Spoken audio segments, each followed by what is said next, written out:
everyone, welcome to episode 31 of Otomeshimai. I'm Vicky. And I'm Vika. And we are sisters who play ultimate games. Today's topic is reviews and twos, Bustafellows, extra super spoiler heavy. Yeah, this is Bustafellows part 2, but before we get into that, I need to continue the conversation that we were having before we started recording. Because I don't know if we've said this on the podcast before, but before we start recording, we always play a song. Mm-hmm. I choose a song kind of really randomly. And like a popular one. Yeah. That generally people know. Yeah, but an older one. Like, we don't typically choose anything new. And because I don't know new songs. Yeah, I mean, neither do I. But we ended up choosing One Way or Another by Blondie. Mm-hmm. And it turns out that neither of us know the lyrics to that. So Vika was just making up the lyrics. And I do, yes. She started talking about, like, driving in a car, and I was like, oh, cool, she's gonna make a Bustafellows reference because they drive in a car a lot. And then she talked about driving off a cliff and me being with her, and it turned into Thelma and Louise, and then it turned out that she didn't know the plot to Thelma and Louise, so we had to go over that. Yeah. So I found out that Thelma and Louise is a very depressing movie. Which is a lot like this game, which is also very depressing in some scenes. Yeah, and we're going to talk a lot about all of the depressing stuff. Cool, but first... Who are you doing this week? So I'm doing Blood Dupree's route in Alice in the Country of Spades. And this is what I've been waiting for. You love blood. We love blood. Yeah. Blood is blood. Yeah, blood is amazing. I mean, I love Elliot as well. I've talked about that on the podcast before. But blood is like... the guy in Alice in the Country of whatever, in all of those games. Blood is the guy, and his route is not disappointing at all. It is absolutely amazing. I really love their dynamic. It's really interesting because if you look at Alice Liddell as a character and Blood Dupree as a character, you don't think that they would fit, but they fit so well. And Blood is just such an interesting, complex character, and he's very, very different from the way that he, like, presents himself to the world, and he has a really unique and deep backstory, and it makes me so happy that this series got picked up by Ultimate after Quinn Rose went out of business, and I'm over the moon that this game got made, and I have had a chance to play this route. Yes, I really also like Blood. I've never played the games. Blood is the Mad Hatter, yes? Yeah, Blood Dupree is the Mad Hatter. Yeah. He's super cool, super suave. Also, yeah, really complex. I think it's an interesting story they're telling with Blood. Yeah. Anyways, who are you doing this week? I started Vincent van Gogh's route in Ikemen. Like I said in our last episode on Bustafellows, I followed through on my claim. I'm so proud of you. But is its name really Vincent van Gogh?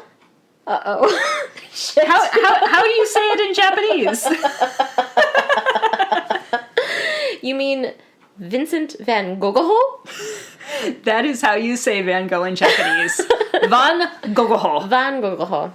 Yeah, no, it's great. I'm down to date a Van Gogh brother. Yeah, you're liking him so far? I like him. He's a cinnamon roll. He's sweet. He's the cinnamon roll. There's one point in the very beginning of the game, I think it's like chapter 5, and he's like, I love MC! And MC's like, what? And her brother's like, what? And he's like, I love everybody! Vincent loves everybody. He's so sweet. Yeah.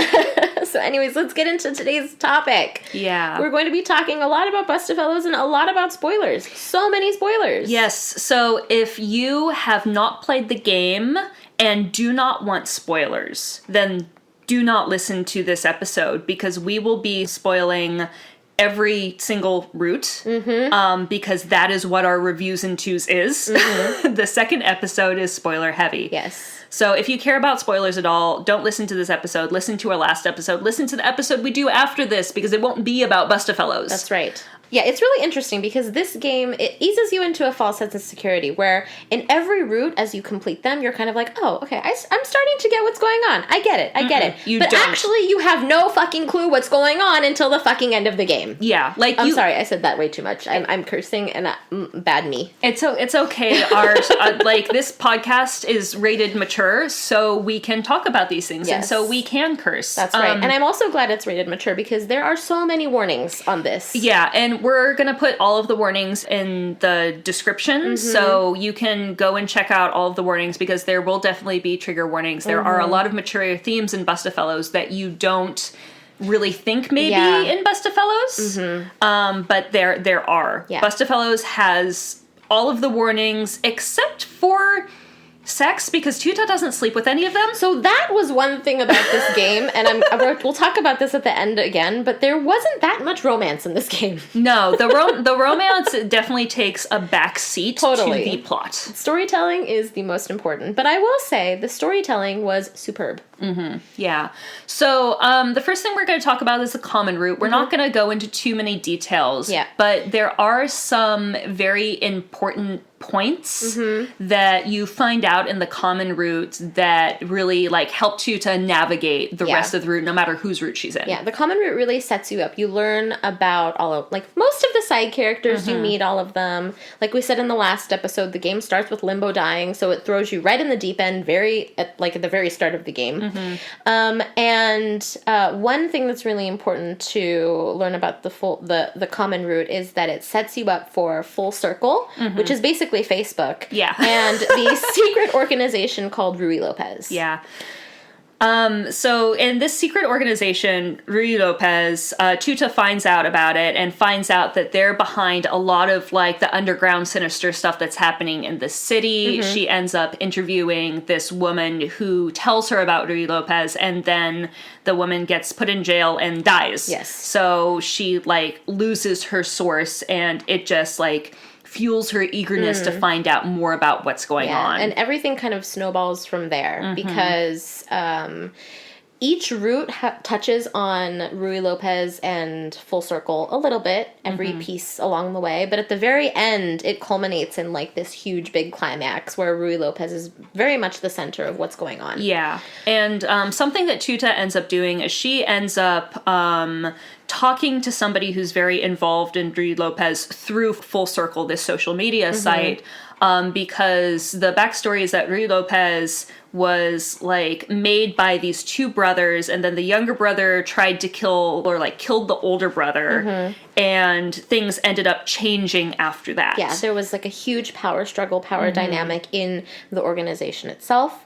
And the organization was, I think the way that they described it in the final end, and we'll talk about this a little bit more later once we get past all of the allies' roots and talking about that, is that it started mostly as a way to help people who were, in poverty or in very dangerous immigrants, in dangerous situations, and it changed significantly over time and became what it was at this point.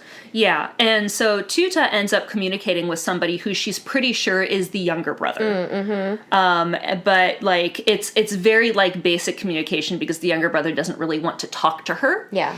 But that's kind of an ongoing theme through every single route that Tuta is trying to figure out what's going on with this organization. Yes. Not to mention the fact that she has the sense it has something to do with her brother. Yes, exactly. And when we were talking about BU in the last episode, we said, okay, Zora's important. He is her brother. And that's a lot of the reason why. Another big ending for this game is finding out what happens to Zora and how he's involved with Ruy Lopez. So, so we started with the end there. But why don't we backtrack a little bit and talk about Limbo? Yes. So Limbo's whole thing is that, a character from his past comes into the picture. Naveed, one of his former colleagues early on in his law career, and Naveed approaches him through Tuta and, comes to Tuta and is like, I want to reconnect with him. I want to make up with him. We are friends. Which is wrong. Totally wrong. Limbo's entire route focuses on him being the focus of Naveed's hatred. Yeah. Naveed hates Limbo. Yeah. Desperately, with a passion. Because when they were younger and trying to deal with, like, solving a human trafficking case, Limbo found out that Naveed bought a woman. Yes. And he turned Naveed in. Yes. And Naveed ended up losing his license to practice law. And he also happened to lose the woman that he bought. Yes. And well, let me backtrack a little bit. He lost the woman he bought because she died. She killed herself. And it actually turns out that the woman that he bought was someone he was in love with. They were in love with each other and they were going to have a child. And he bought her because he felt like that was the easiest way to save her, and she was down with it. And then when they were separated, she thought she had nothing to live for anymore. So she killed herself and her unborn baby died. Yeah. And so Naveed blames Limbo 100% and tries to take it out on him by trying to kill Chuta. Yes. So a lot of this route is Chuta being super weirded out by Naveed and really trying to figure out what his source is. Limbo's kind of... Limbo doesn't want to talk about it. He doesn't want to talk about it. He's not fussed about it. He's like, whatever, like, that was the past. But it really gets bad at some point when they are at I think they're at a play or something like that. They're at a school play. They're at a school play, and Naveed targets Chuta and tells Limbo that he's going to blow it up. He's going to blow everything up. He's got explosives, he's got bombs, like, he's chasing after Chuta in order to get back at Limbo. Yeah, yeah. And, you know, in the bad ends, really bad things happen. So, that's kind of like what we learn mostly about Limbo. In terms of the relationship that Limbo and Chuta have, I really enjoyed their scenes where they connected a lot, and kind of like them showing, the game showing them falling in love. I thought that was really, really sweet because there weren't a lot of scenes in other characters' routes where I really got the sense that, like, oh, they like actually like each other, except for Shu. I will say that, except for Shu. But the romance definitely took a backseat in this route, and I think it really does in almost all of them because crazy things are happening. Yeah. Well, and I mean, I'm pretty sure that is why they did after stories for all of the routes called Side B. Side B. And Side B, for the most part, is centered around the romance. There's also extra story, but it's interpersonal story. There's no more, like, outside people stuff things. It's a story about Chuta and the ally that she is with. Yeah. So you actually get to focus more on their relationship versus them trying to navigate the crazy. Yeah, it's really nice to have the after stories, actually, and I personally, when I played through this game, I did the whole route, like the whole game, all the endings, even the crazy bad and final endings, the 2 extra final endings that you get. And then I did the side B routes because I wanted to end on, like, a good note. Yeah. And honestly, I think that's a good way to do it because if you end on, like, the quote-unquote final route, you're going to end feeling really sad. Yeah. No, I cried at every single bad ending in this game. Yeah, because they're bad. Yeah, and sometimes I cried at the good ending and just throughout it. Like, I cried a lot when I played this game. This game is tragic and angsty. Well, and actually there's not much angst, but there's just a lot of darkness in it. And it got me straight in the feels, like a gut punch to the feels. Whew. So shall we go on to the next LI? Yeah, let's talk about Shu. Yeah, Shu Lin O'Keefe. So Shu's big backstory thing is that he was raised by someone who he calls his teacher, but who was like a mother figure to him. And he was raised with his brother and, you know, basically taught to be assassins. That's right. And his teacher was a top class assassin. Yes. But she basically ended up realizing that, like, what she was doing was wrong and had a list of other assassins that she was going after to kill. And unfortunately, she was killed before she could complete that list. And what Shu thinks at the beginning of the route is that his brother killed her because he walks in and finds his brother standing over, their teacher's dead body. But Shu ends up being able to get away with half of the list that his mom was trying to complete. Yes. And so Shu's thing is he's trying to kill all of those assassins that his teacher was trying to kill. Yeah. So when Tuta meets Shu, he's like in the midst of this mission. He's checking people off this list as he goes about it. Yeah. The main antagonist in this story is another assassin. Yes. But there also is kind of like a wrench thrown in it because you also think that the main antagonist is his brother. Yeah. And it turns out that that's actually not the case. No. So Yan is the name of Shu's brother who he was raised with.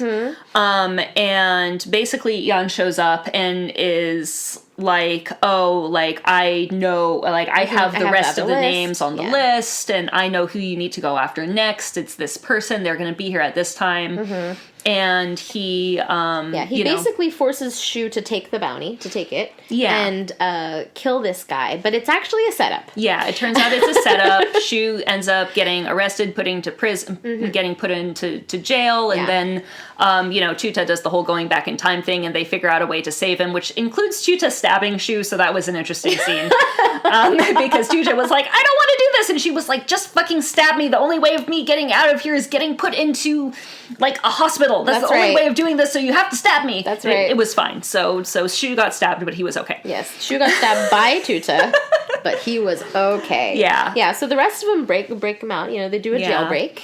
And they go and figure out, who is the actual assassin? Yeah. That is the source of all of his problems. And it turns out that the actual assassin was trying to target Shu. And so Yan, Shu's brother, actually was protecting Shu by getting Shu thrown into jail. Yeah, exactly. So the assassin, who they call the closer, real creepy dude, also appears in other routes. Yes. But very, very dark, very, very evil. Very, very punk. Very punk. His outfit's he wears like a bandana across his face. Yeah. He's creepy looking, to be honest. Yeah. But I mean, basically what it comes down to is, Chuta gets kidnapped and then she gets rescued. And, they kind of live happily ever after, I guess. But throughout the entire route, something I really liked about this is that it was really obvious that Shu and Chuta were connecting. Yeah. And I felt this way about Limbo's route, too. It was the way that Shu and Chuta were connecting was a little bit different from the way that Chuta and Limbo connected, because with Shu, Chuta had to like follow him around and kind of bug him a lot. Yeah, she was like, "Why? Why are you killing people? Like, talk to me about this. I need What's to know going your on? feelings." Talk to me. She was like, "Go buy me cigarettes." Yeah, but he does really care about her, and that's really obvious. Like, when she got kidnapped by Closer, he was real upset. Yeah, he was really real upset. And Yan actually helped him at the very end. So they teamed up together and kind of like, I wouldn't say resolved their issues. Yeah. But they came to an understanding. Yeah. And it turns out that what Shu thought that he walked in on, the reason why he thought that Yan had killed their teacher is because Shu walked in with Yan standing over their teacher's dead body. And it turns out that Yan had walked in right after the closer had their teacher. Yeah. And then Yan actually found out that Shu was their teacher's biological child. Yeah. And was upset over that because they had thought that Yan was the teacher's biological child. So there's some family issues. Yeah, there was family issues. Yeah, so that's why in that moment they did not, like, nobody reacted well. Yeah. You also find out that Yan's actually Shu's sister. Yeah. Not Shu's brother. Yes. Interesting, but whatever. I thought it was pretty great. It was an interesting story to follow. I really liked the way they developed Chuta and Shu's relationship. A lot of the scenes, and I would say this for Limbo too, like a lot of the romancy scenes were pretty sexy. Yes. Like they got some sexy scenes in there. They did. They Just did. saying. CGs were looking good. Yeah. But once again, no sex. Once again, no sex. There's some kissing, but that's literally, that's the extent of it.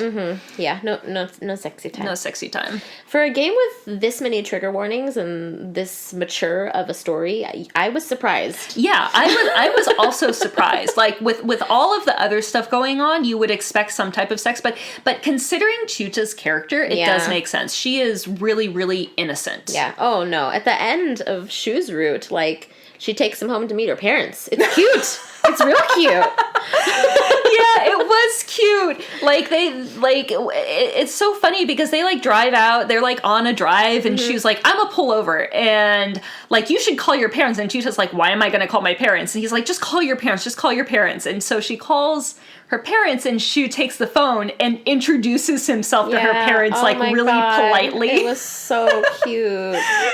So funny. Oh, it was great. I love Shu so much. Yeah, no, and I think that really the ending really coincides with, like, how his story unfolds, because it's very family centric. Yeah, it is. It's very family centric. No, I think it was great. Shu's great. Yeah, you know whose route is less family centric?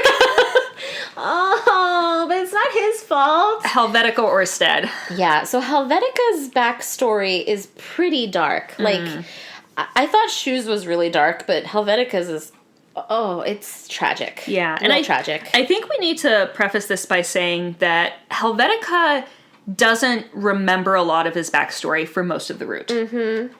Yeah. And he doesn't want to. Yeah, he has reasons. Yeah, like, he knows that when he was younger, he was in a really bad situation. He was addicted to drugs. He was living, like, in the slums. And basically, Solly, his guardian / adopted parent, picked him up and, like, basically reprogrammed him. Yeah. And also, like, gave him cosmetic surgery. So Helvetica looks completely different from the way he did when he was younger. Yes, he is a completely different person, sort of. Yeah. But I know that you really, really liked Helvetica's story. I really liked Helvetica's story. I will say that I didn't quite like Helvetica's relationship with Tuta. Like, I didn't care for it so much as a route specifically for, like, a romance game, but I got deep into Helvetica's story. I think I cried the most for him and Mozu. Because like I said in our last episode, I really connected with Helvetica, and, like, I could really understand where he was coming from. Like, not to say my personal background is that dark, but I get it. Yeah.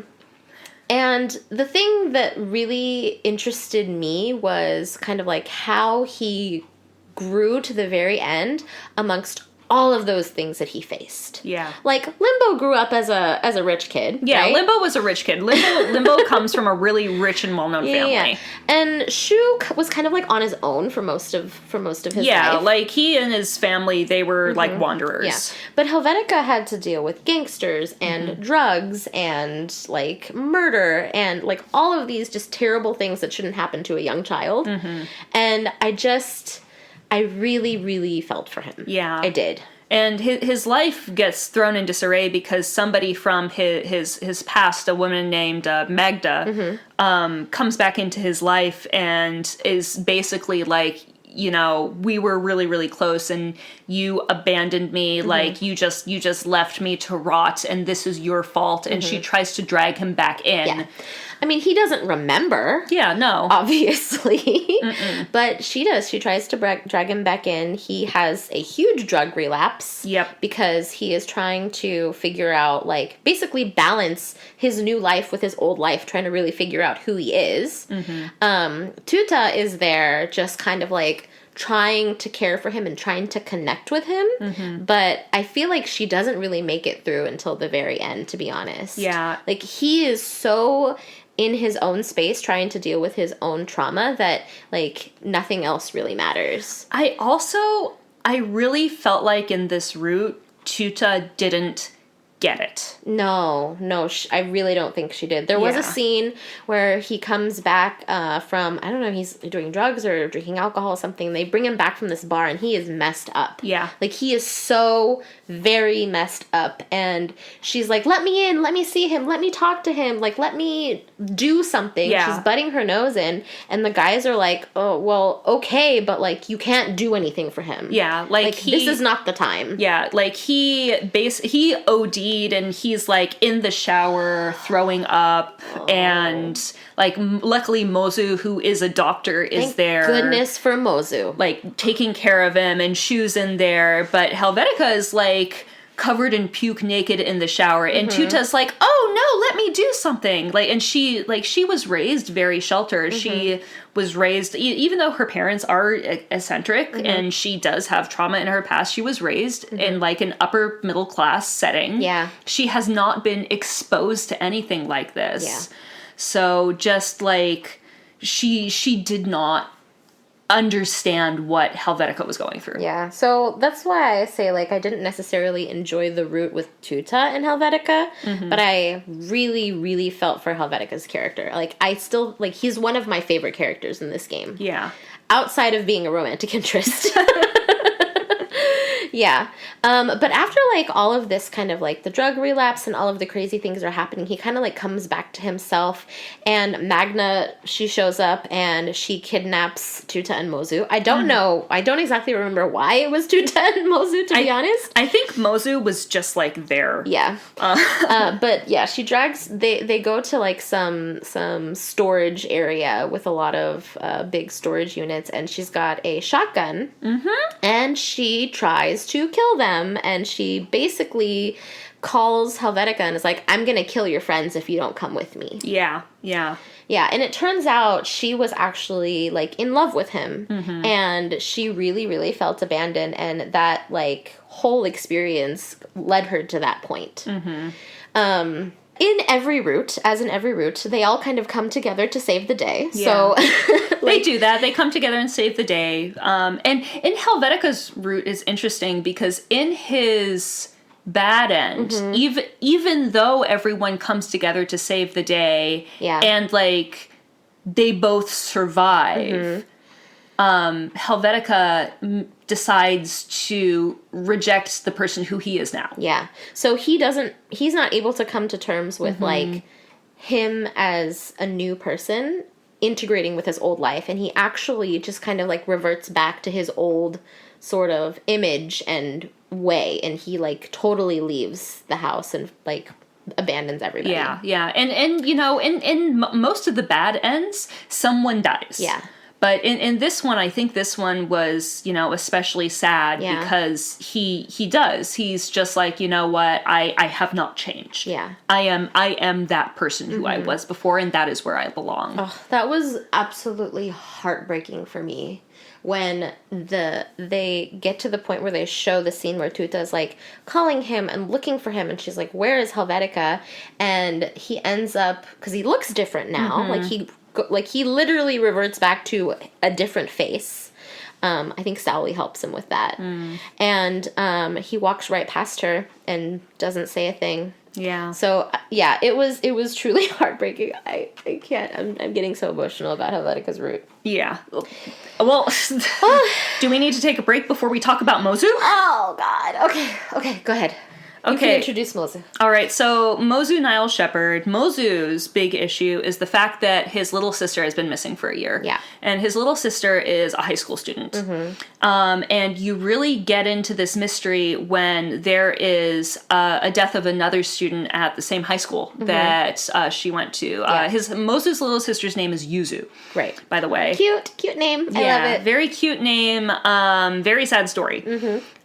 So they go and they investigate this, and basically what ends up happening is that when they're investigating this other death, there is a teacher at the school named Troy who inserts himself into the situation. He flirts a lot with Tuta. He tries to hit on her. He asks her out a lot. Yeah, Tuta, he is a creepy creeper dude. Tuta at first is like, oh, well, this guy's just hitting on me, but eventually she kind of understands that he's not actually interested in her and gets a little weirded out. Yeah. So Troy is voiced by Morikubo Shotaro, so you know that he's an important character. That's right. He is an important character. Once again, you're not going to get a super famous voice actor to voice someone and pay them that money without making them important. They also get a lot of help from one of Yuzu's classmates and friends, Ivy, and Ivy is very shy at first. It opens up a little bit when she finds out that Mozu is Yuzu's older brother, but Ivy obviously feels very, very guilty because they used to be really close, and she feels like she could have done something to prevent Yuzu from going missing. Goodness gracious. Yeah. So many feels. Like, I felt for Ivy, too, because she lost her friend. Yeah. I felt for Mozu because he lost his sister. I felt for... Did I feel for Tuta? Yeah, sure, I felt for Tuta. Yeah, but basically what you find out is that there have been other people going missing from the school, and the school's been covering it up. Yeah. And it turns out that Troy has learned how to disappear bodies. So he has been, he's actually been working for Ruy Lopez and dissolving bodies and just getting rid of them. But he's also been kidnapping girls, his students, over the years. So there's two aspects to this. The academia, the school that he works at, is kind of like an elite school. Yeah. A lot of like high class, very powerful people have children who go there. Yeah, so which is why the school covers up what happens. Yeah, the school is not cooperative. The school is, in this route. They are not helping government out. They are not helping the police out because they are getting money from their very, very high profile clients. So they don't want any of this to come out at all. And I think a lot of what happens with Troy is that he just seriously dissociates from what's going on in real life. Yeah. And it turns out that Troy was the one who kidnapped Yuzu. Yeah. And his thing was he said that he was in love with her. And that she was still there. She was still on the school. Like he was keeping her safe, quote unquote. Yeah, he couldn't bring himself to kill her, to dissolve her body. And so they go on this big search and they eventually find her. And she has very obviously been dead for nearly a year. They gave us a CG of her very long dead, desiccated body. Yeah. And I died a little bit inside. I was not expecting that. I definitely cried when I saw that because they gave us hope. They did. They gave us hope. Troy talked like Yuzu was still alive, and so you get this little bit of hope that he has been keeping her alive somewhere on campus, but in reality what happened is he locked her in a storage closet and just left her there. Yeah. And she died. I can't. Yeah. Oh my God. So Mozu is obviously devastated, but also relieved that it's over. Yeah. And no, I think he knew she was gone. Yeah. Like, he's a doctor, he's a medical professional. Like, she had been missing for a very, very long time. But in the ends, like, you kind of get a little bit of closure for Mozu, and you get also a little bit of closure for Ivy. Yeah. Because Mozu and Ivy kind of, like, gain this, like, good relationship with each other. Like, they are friends and supportive for one another. Like, he listens to her and she speaks to him, and it feels good and fulfilling in some ways. So, like, I don't think it's all terrible, but it was really, really hard. It was extremely hard. Mozu's was really, really sad. And I think Mozu's is one of the roots that does, like, it gives you hope, and then it just sweeps everything out from under you, and it hits really hard. Yeah. I mean, I won't even talk about the romance between Tuta and Mozu because there wasn't much of any. No, there really wasn't. Like, they connected on a really deep level, but I feel like there was only romance in the side B after the whole story was done. Yeah, there was a scene at the school where he's, like, looking at Tuta, and he comments on her. He basically puts his hand out next to her, and he, like, slams his hands into the lockers behind her, and she gets all fluttery, and he's like, "You're a woman. Women like this, right?" And she was like, "Don't do that." Mozu doesn't, Mozu has issues expressing himself. Yeah, so there were some scenes that were, like, fun and jaunty along the way. It wasn't all super depressing, but yeah, there wasn't much romance. I feel like you've been using the word jaunty a lot since we started playing The Charming Empire on stream. Oh, yeah, I really like that word now. Yeah, it has jaunty music. Yeah. Anyways, that is Mozu. That's Mozu. So the last ally we're going to talk about is Scarecrow. Yes, and our Wawa boyfriend. We said this in the last episode. Scarecrow last is, like, the best choice because it really closes up a lot about not necessarily closes, but, like, opens up the door to understanding what's happening with Ruy Lopez in full circle. Yeah. Scarecrow, as we said, is our resident Wawa boyfriend. He is super Wawa. And I don't know what to say about Scarecrow. I mean, he's also a little bit of a hikikomori. He doesn't leave the house very often, and there's a good reason for that. Yes, there is. It's because he's an accidental terrorist. Yeah. When he was young, like a really young, like, preteen, early teenager, he got really into hacking and he got really good at it, and he got recruited by an organization that he thought was, like, doing good stuff. And it turns out that they ended up tricking him into programming a bomb that went off and killed a whole bunch of people. And Scarecrow, being a young boy, really, like, freaked out about it, wanted to go to the police, and they killed his dad because he said he was going to go to the police. Yeah. So, not to mention the fact that he also endured torture. Yeah. Actual torture. Yeah. He, like, waterboarding, the whole thing. It was really, really tragic to find that he endured that. And he has some serious PTSD. He does. At one point, he has a PTSD episode, and Tuta, not understanding things, goes up to him and tries to, like, touch him and help him, and he ends up freaking out and choking her. Yeah, I think he nearly kills her, and I think I forget who it was. I think maybe Limbo or Shu come in. Yeah, they got him off of her. But he's dealing with some serious things, and he thinks his father is dead, but it turns out that he is not, because they are on the search for figuring out what information is on this, what's the name? This, like, USB drive. Because it has to do with, like, all of the crime that's going on. It's got information about crime lords and gangsters and all the things stuff that are going through Lopez.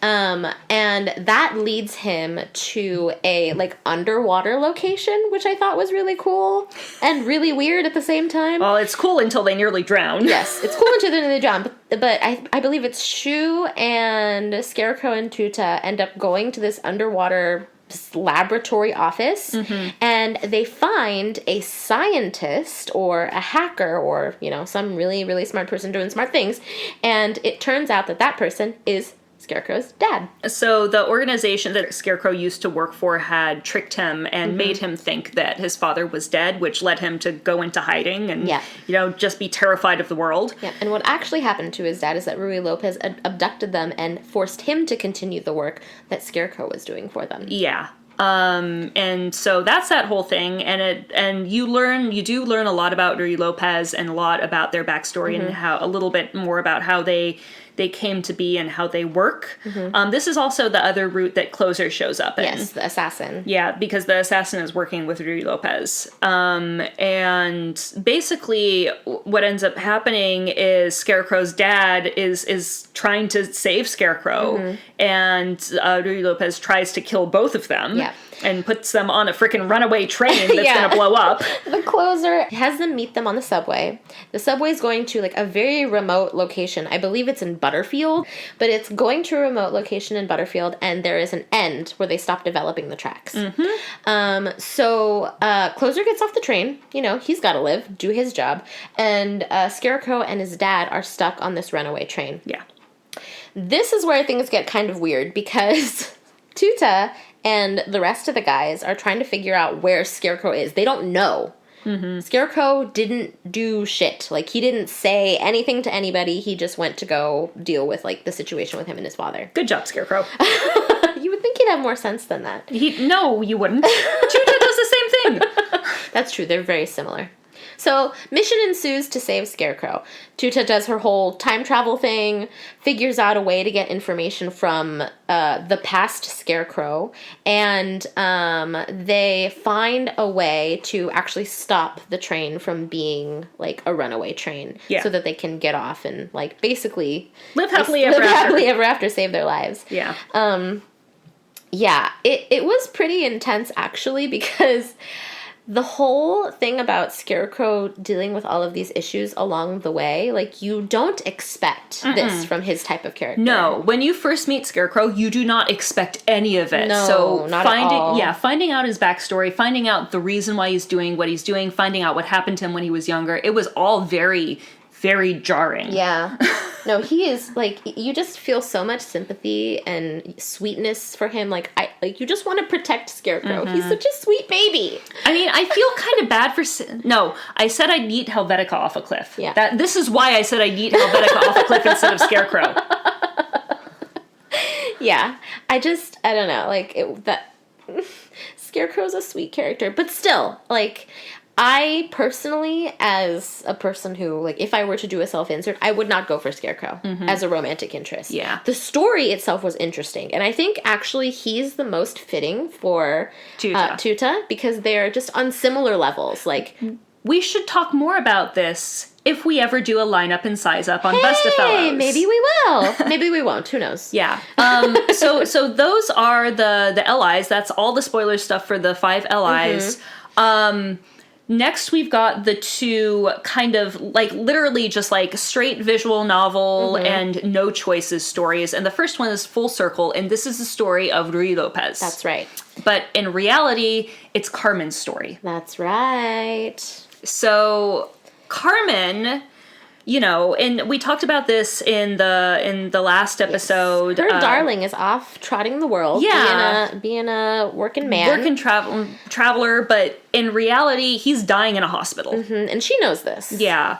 And things take a turn for the worse, and she gets a call and says, you know, he doesn't have much time left. And the fact that Carmen's boyfriend doesn't have much time left triggers a lot of stuff. Yes. So, 2 integral parts to Carmen's story are Alex, the young boy who works with her, and Vonda, actually. Who Valerie's is the boss. district attorney. That's right, the district attorney. Things get serious because you find out that Alex is actually the younger brother of Carmen's darling Theo. And Alex and Theo are the 2 brothers who created Ruy Lopez. And... the whole story about the power transition that we talked about when Vicky mentioned the woman who got sent to prison for murder is kind of spurred on by Vonda. Vonda is the guy who really, like, he wants all the power. Yeah. And so he basically orchestrated this situation where Alex had put his brother in the hospital because of what Vonda was telling him. Yeah, Vonda told Alex that Theo, Alex's brother and Carmen's boyfriend, was going to try to kill him and got Alex to preemptively try to kill Theo first. Yeah. And in reality, that was not going to happen. But with Theo in a coma in the hospital, that gave Vonda a whole lot more power. And basically what happens is Tuta walks in on Alex and Vonda arguing about this, and Vonda shoots her. Yep. Vonda shoots her. Vonda shoots her. Because Tuta comes in and is like, Alex, you're this guy's younger brother, and you have something to do with Ruy Lopez. Yes, because that's so smart. I got so mad at Tuta. Tuta walks in and will just, like, blurt everything out. She doesn't think. Maybe she was like, oh, I'm saying this in front of the ADA, so it's fine. Actually, I don't think she was thinking that. No, she was not. Like, she walked into a dark bar where she saw 2 people arguing, and she didn't announce herself or leave. She hid and listened to them, and then when she was found, she confronted them by herself. And for that, she got shot and was dying. Luckily, our wonderful MC can go back in time, and she was able to fix it, but it does lead to this whole thing where, like, they're now trying to find Alex, and Alex is on the run. Yeah, Alex is on the run. Vanda's looking for him, but then also Carmen's looking for him because Carmen finds out that this kid who has been living with her is actually the one who has killed her darling. Basically, put him in the hospital. Yeah. Right? So there's a whole triad of things that are going wrong here in this in this ending. But the climax is actually with Vanda declaring his evil plans to the group. Yeah. They all end up in the same place. They're on a roof. I think it's the roof of Hotel Halsey. Yeah. And everyone's there. Like, everyone witnesses this. Yeah. Carmen's there. Alex is there. Vanda's there. The guys are there. Tuta's there. Vanda declares his evil plans to the group. And what Carmen ends up doing is streaming it on Full Circle. FYI, Carmen created Full Circle, which is the social media in this game. Yeah, and it turns out that she was also very involved with Ruy Lopez back when it first started. Right, back when it had kind of like more noble roots, I would say. Versus being an evil organization. That's right. So, yeah, she exposes the district attorney's evil plans to the world, and in the midst of all of this happening, Carmen and Alex are having a yelling match because she wants to kill him since Alex put Theo in the hospital. Yeah, but she doesn't because she says that, you know, Theo would not have wanted that. Theo wanted them to be a family. Theo had told her this before he was, you know, I actually don't remember exactly what Alex did to Theo to put him in the hospital. I don't remember either. But before that happened, Theo had made it very clear that he wanted them to be a family, even though Carmen and Alex had never met before. Right. And so Carmen ends up saying that she wants to go through with that and she wants them to still be a family. They will get past this. And she ends up going and wanting to continue on with her plan of adopting Alex and having them be together. Because at the end of the day, you know, this was something that was orchestrated by Vanda. Yeah. Yeah. So, that is all of the bullshit that was going on behind the scenes. But that's not the end of the game. That's not the end of the story. Because we have to get to the most fucking depressing part of the story. That's right. Now we have to wrap up Tuta's story. Yeah. Remember at the beginning we told you that Tuta's brother was a very important part of this story. And this is where we find out how. Yeah. So, in the last part of the game... Auld Lang Syne. Auld Lang Syne, which I can't say unless Vika says first, because I can't words. This is the story of Zora, but it's really the story of Tuta, Luca, and Adam. Yes. So, at the beginning of this, Adam starts to act a little wonky. Yeah. And you think he's seeing Zora, he's meeting up with Zora, even... Zora is speaking to him. Yeah, Zora is speaking to him, and it's very odd because you can't really tell what's going on. And the game does make you think that he's actually talking to Zora. And so Adam is freaking out about this for some reason, we don't know why, and he ends up telling Luca that Zora is alive, and Luca really freaks out about it. She is really, really upset by this turn of events. Yeah. But what ends up actually happening is he's actually hallucinating. And at some point, he hallucinates live on television. He runs out of the broadcasting station, and he ends up in the hospital. And this is where we find out that Adam actually has a brain tumor. And Solly... is his doctor. And that is the same Solly that is a professor at the university and who is Helvetica's guardian. And so Adam ends up leaving the hospital and he ends up stealing a car. Yep. And driving to the middle of nowhere. And he ends up getting in contact with Tuta and Luca and getting them to go out to the middle of nowhere to this barn in the middle of nowhere. And Luca, for some reason, knows where they are. Yeah, Tuta has no idea. She's just following Luca, like, why are we here? Yeah. And this is kind of where Adam tells them the story of how Zora died. Yeah. But it's very, very heavily, involving Luca as well. Yeah. Because it gives us a flashback to the moment where Adam finds Zora after Zora having assaulted Luca, it's heavily implied that it was sexual assault, actually. And Zora goes up to Adam because Adam finds him and tries to attack him. And Zora's like, I'm going to do the same thing to Tuta because I don't want you to have her. And Adam is scared and he ends up killing him. Yeah. So the truth is that Adam killed Zora. Yes. So interestingly enough, Adam has a background with Ruy Lopez because his parents are also immigrants. He's a Russian immigrant, and he gets Ruy Lopez to help him basically get rid of Zora's body. Yeah, which is why the only thing that they ever found was a finger. Yeah. Not to mention that during Mozu's route, they also think that it could be Mozu that may have done it. Because there was one job that Mozu took where he had to dissolve or get rid of a body. For some reason. Like, I don't exactly remember the reason, but everything is kind of interconnected in this game.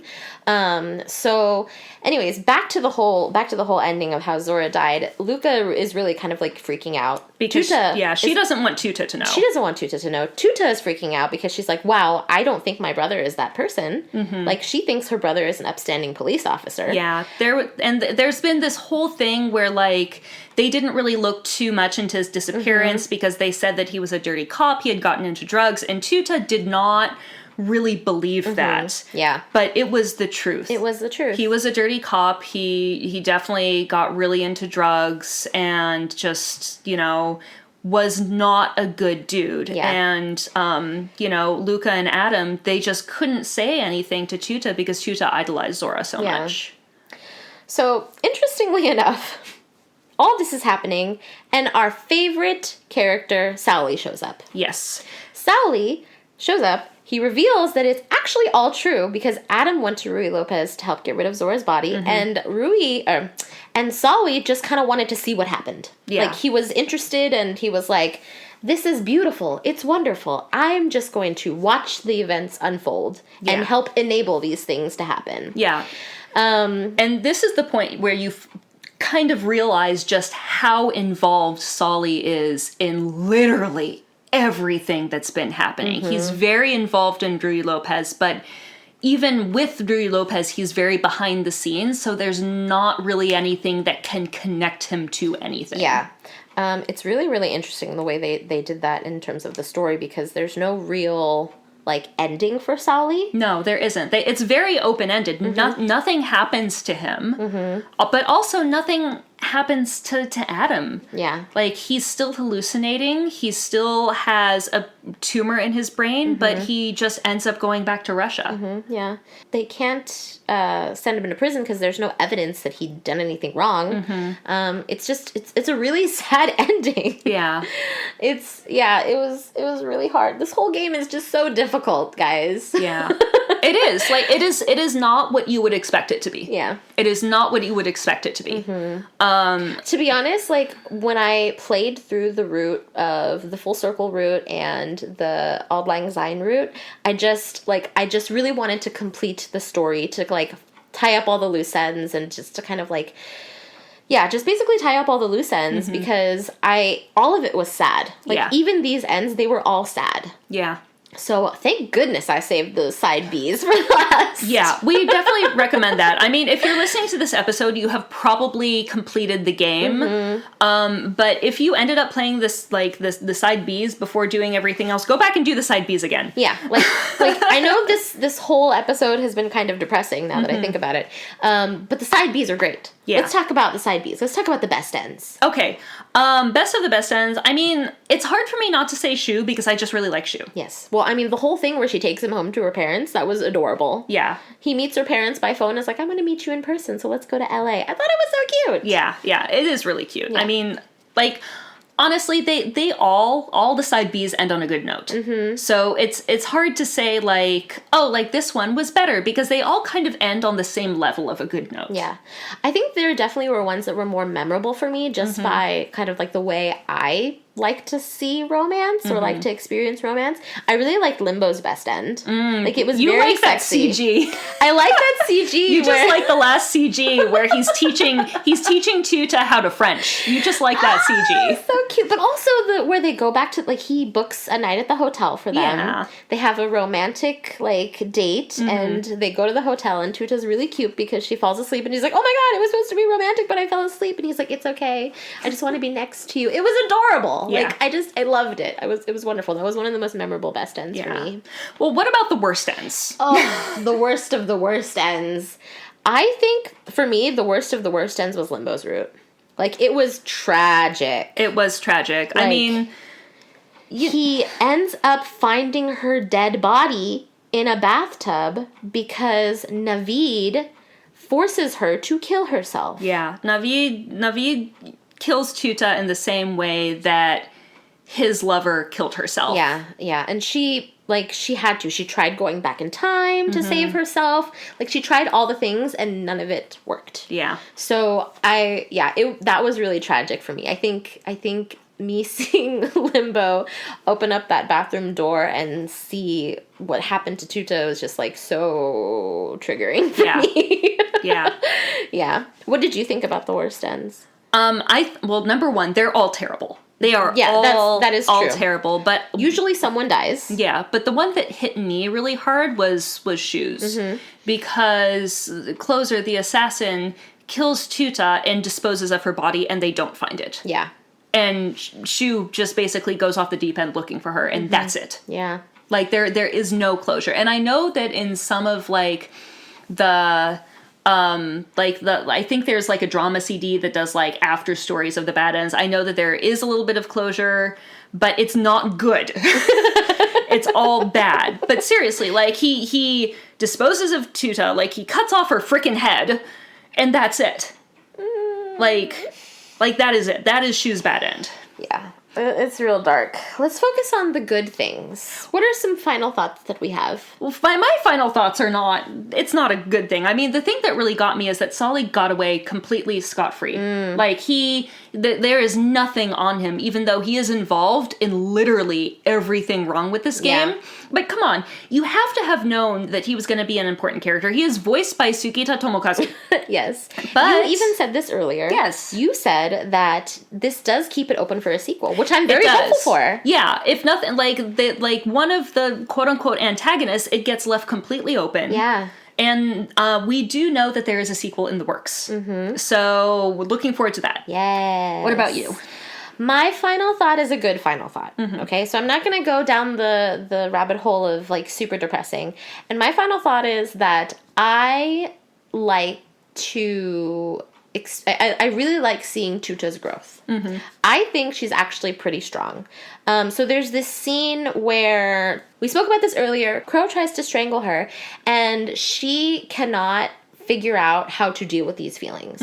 Like, she's hurt, she's terrified, she's scared, but in the moment, she just tells him, like, hey, we're family, my feelings don't change, I understand what you were going through.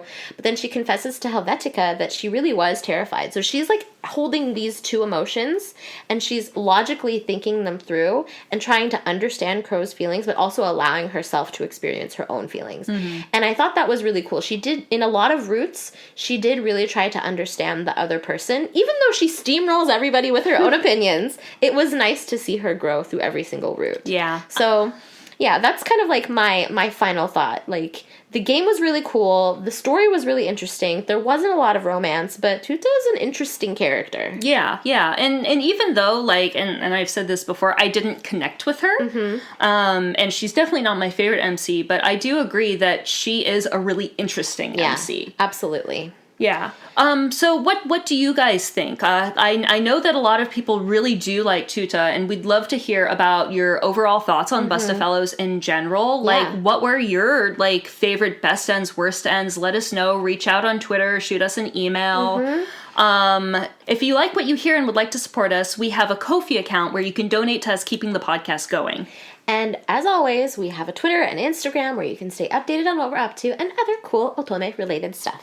We also stream on Twitch, usually on Tuesday and Thursday evenings, Pacific Standard Time. We will have our schedule both on our Ko-fi page and on our Twitter page. That's right, so come hang out if you have time. Yes. Thanks everyone for listening. Bye!